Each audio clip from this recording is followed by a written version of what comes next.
Hello, hello, et j'espère que vous allez bien. Je me réjouis de vous retrouver pour ce nouveau format podcast. Pour ceux qui le souhaitent, je fais aussi un enregistrement vidéo que je vais juste simplement poster sur YouTube. Comme ça, vous pourrez choisir le format qui vous plaît, qui vous sied le mieux dans votre quotidien. Dieu est aussi un cornichon, mais quel drôle de titre. Qu'est-ce que c'est que ça ? N'y voyez pas une insulte du tout, mais plutôt une manière de peut-être prendre un peu moins au sérieux toute cette approche de l'unité. En tout cas, chez moi, c'est comme ça que ça vient, c'est assez léger. Pour celles et ceux qui me connaissent déjà et qui ont soit entendu, vu ou qui sont venus jusqu'à moi dans une retraite avec Rainbowlogie,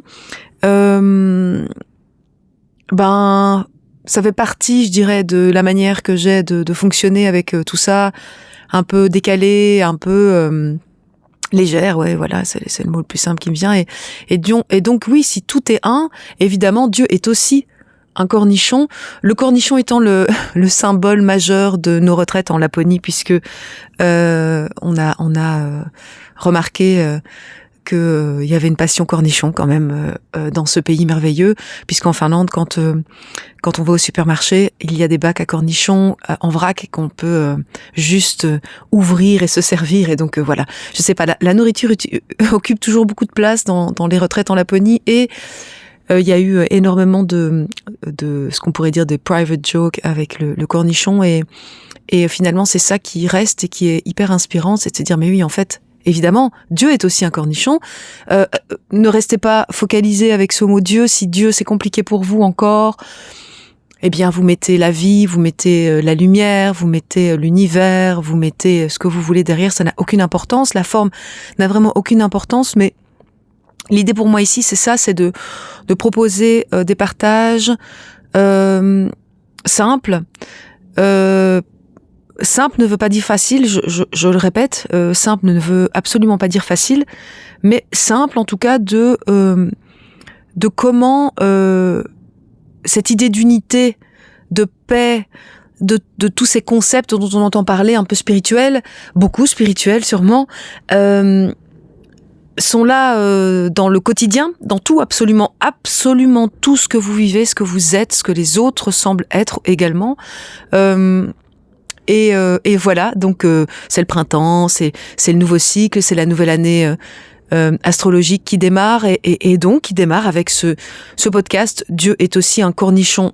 Ouais, Dieu est aussi un cornichon, et j'aime beaucoup cette idée. Donc, j'aime bien aussi que ce soit interactif, donc si vous le souhaitez, n'hésitez pas à me contacter pour me proposer éventuellement de répondre à des questions, des thématiques qui vous occupent. Parce que je trouve que c'est hyper riche. Comme dit très bien Jésus dans le cours en miracle, pour pouvoir être un enseignant, il faut... non, je vais pas revenir dessus de nouveau. Hein. C'est quand même incroyable. Hein. Chaque fois que je veux la placer, celle-là, elle ne revient pas. Et à chaque fois, je me dis, je vais me lever, je vais aller chercher le cours en miracle, et je vais la lire. Mais donc... ça parle d'être étudiant et enseignant, et Jésus dit simplement que dans cette idée d'unité, tout est égal, et donc pour pouvoir étudier la paix, il faut enseigner la paix, et c'est de ça dont il est question ici, et on parle évidemment de la paix intérieure, parce que c'est facile en fait. Je pense qu'il y a souvent ce que je vois beaucoup en retraite dans les échanges, c'est que en fait on pense que la paix c'est un état, c'est un état de tranquillité du quotidien, c'est-à-dire je suis en paix quand je fais du yoga, je suis en paix quand je suis seule dans la forêt, je suis en paix quand personne me fait chier en fait. Mais la paix dont on parle ici, c'est l'essence de ce qu'on est, c'est ce qu'on est, c'est cet état de présence. Ce qu'on semble être ici dans la forme est quelque part un truc qui vient se remettre au-dessus et qui brouille un peu les pistes. On pourrait dire c'est comme ça qu'il faut le bordel. Mais moi, c'est pour ça que je sais que c'est important de partager tout ça, parce que déjà ça rend ça un peu plus... ça désamorce un peu on a l'impression qu'on fait pas ce qu'il faut, qu'on n'est pas comme il faut, qu'on a des émotions qu'il faut pas, que c'est pas bien d'être en colère, d'être jaloux, d'être énervé, d'être agacé. Alors qu'en vrai, c'est juste quelque chose qui passe et qui n'est pas ce que nous sommes. Donc, pour que ce soit désamorcé un maximum, il faut en parler. C'est ce qu'on va faire là. Parler, mettre à plat, arrêter de se prendre autant au sérieux et de croire qu'on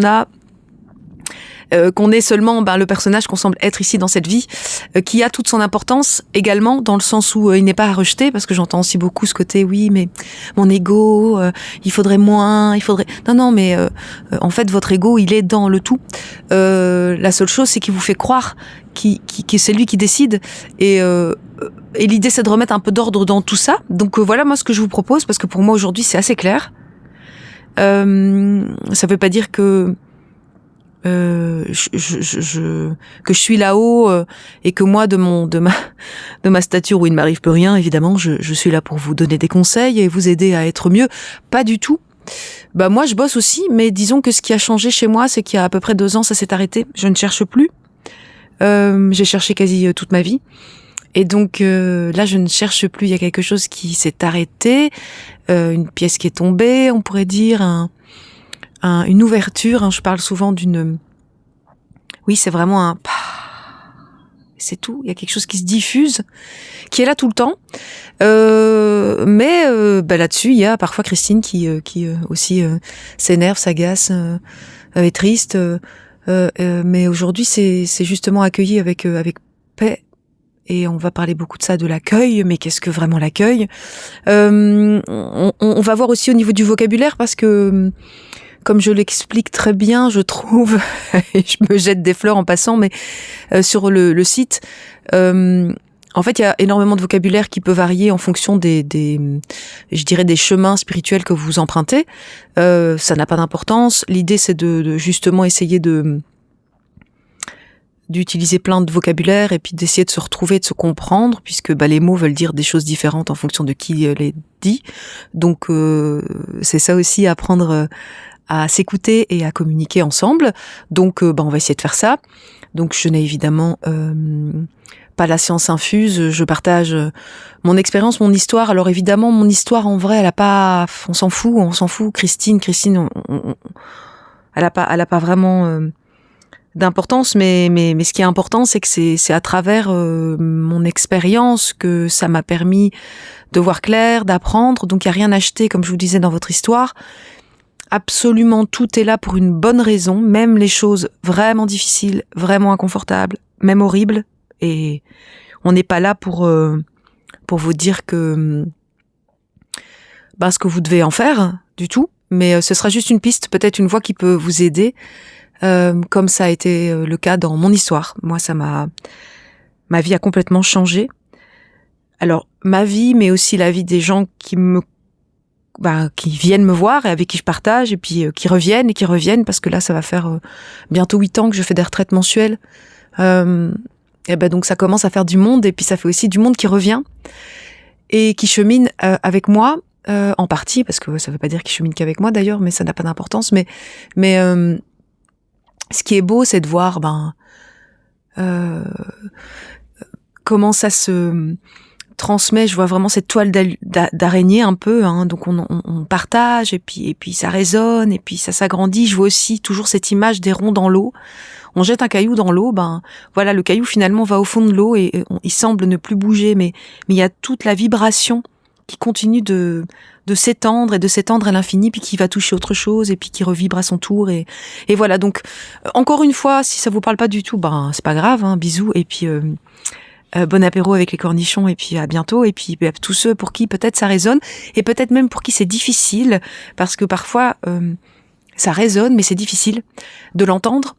Mais il y a quand même quelque chose qui nous fait rester là. J'ai parfois des gens qui arrivent ici en retraite et puis qui me disent je sais pas pourquoi je suis là, et puis qui ont du mal parfois aussi avec les choses que je raconte. Et je leur dis tout le temps, c'est pas grave, laissez les choses se déposer, laissez les choses se faire. C'est un peu ce que veut dire cette phrase, il y a rien à faire. Quand on dit il y a rien à faire, c'est accueillir ce qui est là, vous dire que si vous êtes là, c'est pas pour rien, que vous savez peut-être pas mentalement à quoi ça sert. Vous n'arrivez peut-être pas mentalement à le comprendre, mais c'est pas grave parce que ça agit ailleurs, dans quelque chose qui est plus grand. Et c'est tout. Vous êtes là, prenez ce qu'il y a à prendre et puis vous prenez pas trop la tête. Et vous verrez. Si vous avez déjà essayé beaucoup de choses qui n'ont pas fonctionné, c'est peut-être pas pour rien que vous êtes ici. C'est que enfin, vous avez écouté cette petite voix intérieure, cet élan qui vous pousse simplement à être là, à venir, à me rencontrer, que sais-je, à venir me voir, à me poser une question. Voilà. J'aime bien cette idée que, vous savez, si vous prenez tous les jours le même chemin, vous voyez toujours le même paysage. Et vous pensez que c'est le plus beau et que c'est le plus magnifique et que c'est celui qui vous correspond le mieux. Et tant que vous n'avez pas été voir ailleurs, vous pouvez pas le savoir. Et puis un jour, vous arrivez pour votre itinéraire et puis il y a des travaux, il y a une déviation. Et ça vous fait chier, ça vous fait chier parce que vous allez perdre du temps, parce que c'est pas ce qui était prévu. Et puis, vous avez pas le choix. En fait, vous prenez la déviation. Et quand vous prenez la déviation, il y a aussi un magnifique paysage. Et vous vous rendez compte, a posteriori, la chance que vous avez eue d'avoir ces travaux et de prendre cette autre voie. Voilà ce que je vais vous proposer dans ce podcast. Dieu est aussi un cornichon. Il sera donc question d'unité et de nous souvenir ensemble que tout est un. J'ai hâte. Merci d'avoir été là. Merci d'être là. Merci de partager aussi. Et à très vite. Je vous embrasse.